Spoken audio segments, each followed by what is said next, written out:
Boa tarde, pessoal. Tudo bem com vocês? Espero que sim. Vamos iniciar nossa aula de língua portuguesa. Por favor, peguem aí a apostila de vocês. Hoje, dia 21 de outubro, páginas 47 a 51.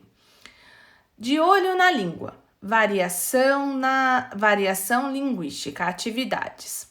Você conhece o personagem da história em quadrinhos Chico Bento? Converse com os colegas. O que você sabe sobre ele? Então, Chico Bento, ele é um personagem criado aí por Maurício de Souza.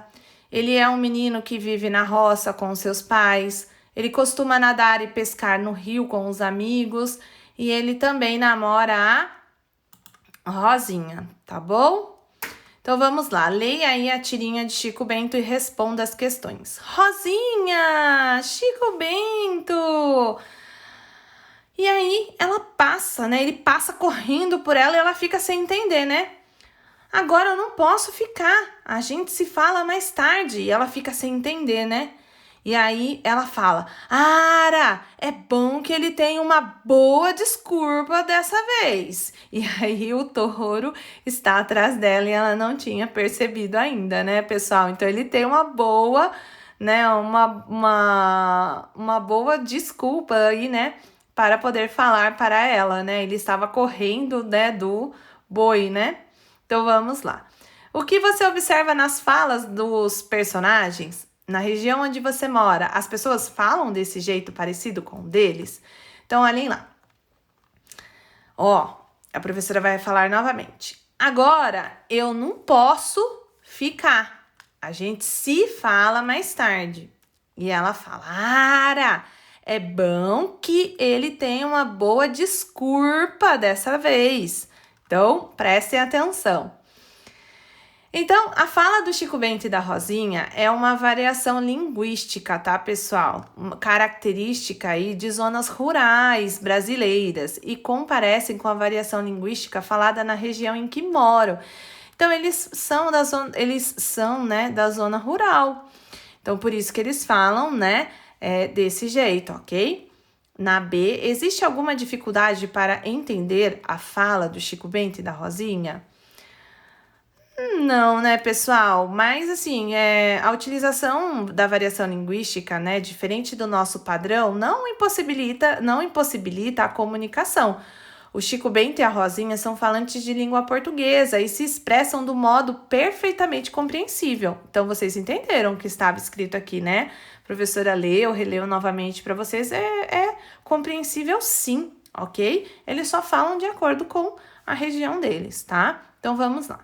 No Brasil, temos variação no modo de falar das pessoas. Na região sul, fala-se de um modo, na região nordeste de outro, no interior de alguns estados tem aí um terceiro modo e assim por diante. A esses diferentes modos de falar, dá-se aí o nome de variação linguística. O modo de falar dos personagens na tirinha de Chico Bento retrata falas comuns do interior do estado de São Paulo, que são aí parecidas com as de outras localidades interioranas nas regiões sul e sudeste do Brasil. Uma das características dessas falas é a presença aí da letra R no lugar da letra L em algumas palavras, como desculpa em vez de desculpa, ok? Então, continuando, na 48, 3, os moradores do estado de Minas Gerais também apresentam um modo muito particular de se comunicar. De maneira descontraída, esse modo de falar é chamado mineirês. Leia aí atentamente a tirinha abaixo que destaca essa variação linguística. Chica, esse meu dicionário de português mineirês, ele tem uma seção de 3 frases Chica, perdão. Esse seu dicionário de português mineirês tem uma seção de frases úteis? Claro, ele dá dicas para se informar sobre os pontos turísticos, por exemplo.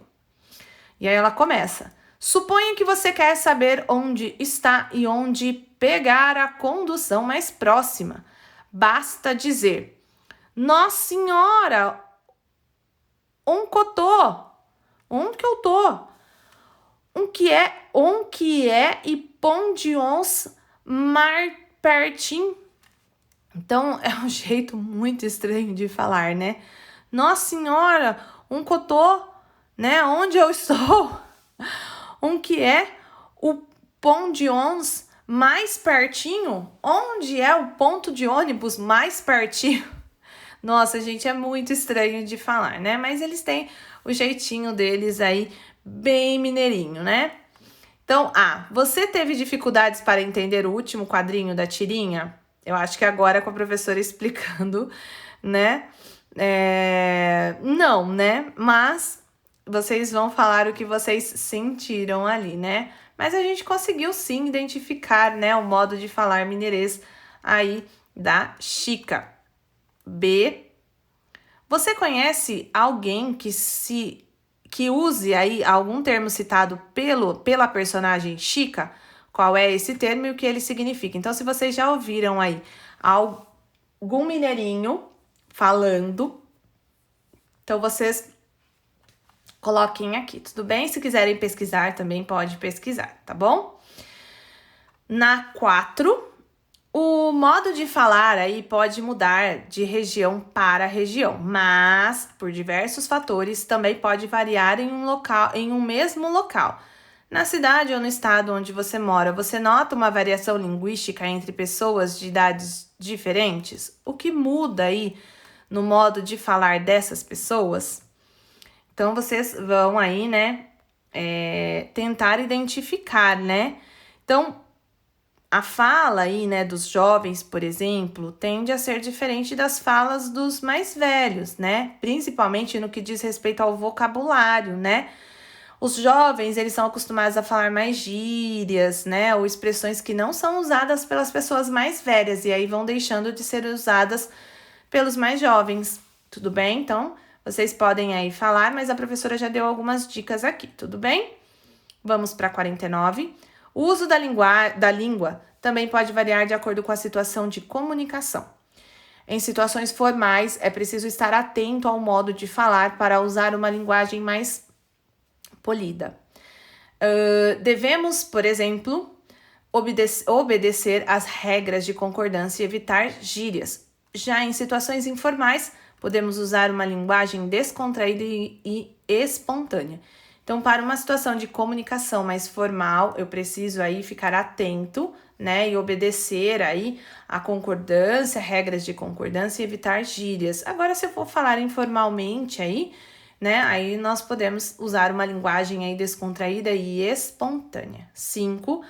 As alternativas a seguir apresentam diferentes situações aí de comunicação. Marque F para situações em que deve ser usada uma linguagem formal e I para aquelas em que a linguagem ela pode ser usada de modo informal, tá? E espontânea. Então, F é formal e I informal, tá bom? Conversa com os amigos, nós podemos usar informal, I. Entrevista de emprego, formal, F. Troca de mensagem com os amigos nas redes sociais, I. Informal. Redação do colégio, formal. Eu não posso usar numa redação do colégio algo que seja informal, tá bom? Então, ficou I, F, I e F. 6. Em sua opinião, Chico Bento e Rosinha devem mudar a maneira de falar? Então, olhem lá. O que a gente quer que vocês percebam? Que o modo de falar pode e deve variar de acordo com o grau de formalidade da situação, mas que não deve ser um motivo de vergonha e nem precisar deixar de ser usado, tudo bem? Então, se eles sabem escrever corretamente, se eles sabem aí se expressar, então não tem o porquê, tá bom? Continuando. Na página 50, leitura de imagem, os personagens evoluem.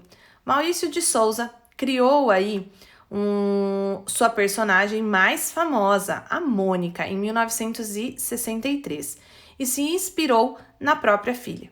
O autor emprestou para a personagem as características da menina, que desde pequena tinha personalidade forte e era baixinha, gorducha e dentuça. Mônica tornou-se a estrela principal das histórias do desenhista, mas nem sempre ela foi como a conhecemos hoje. Então, observem aí a primeira imagem e olha como ela era, como ele desenhou em 1963, certo? E olha como ele desenhou ela agora, né? Como ela foi modificando aí com o tempo. Aqui em 1963 e aqui nos dias atuais, né? Então, ele melhorou bastante. Olha o animalzinho dela, né?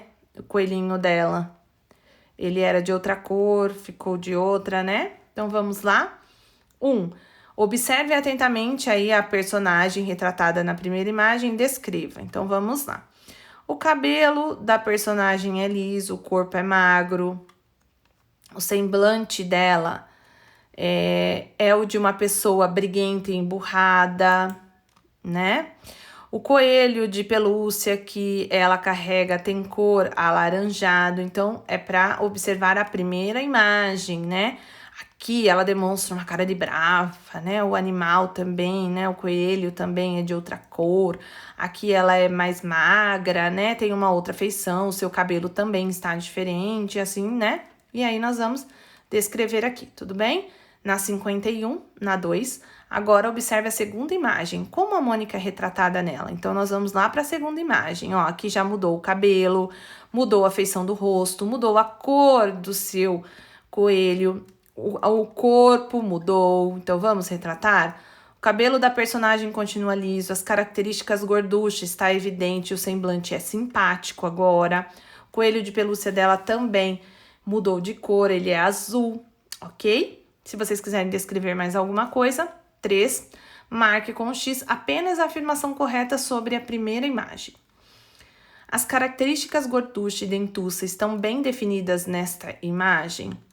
E as características dentuça está bem definida, mas não podemos perceber com clareza a característica gorducha. Então, aqui, ó, a gente vai marcar a segunda questão. Por quê? Aqui não fica evidente que ela é, né, gorducha como ele descreve aqui, tá bom? Amplie. 4. A personagem mais famosa da Turma da Mônica passou por mudanças ao longo dos anos. Converse com os colegas sobre as características que permaneceram e as que se modificaram e em seguida relacione-as abaixo. Características que permaneceram. Então, vamos lá. Aqui, o cabelo da Mônica continua liso e ainda ela carrega o coelho de pelúcia. Pelas histórias, sabemos que continua briguenta. E as características que se modificaram. Então, aqui, as características gorduchas de Mônica ficou mais aparente e o semblante da personagem ficou mais simpático. Tudo bem, pessoal? Então, é isso. Nós vamos ficar aqui na página 51, tá bom? Espero que vocês tenham gostado e até a próxima aula. Tchau, pessoal!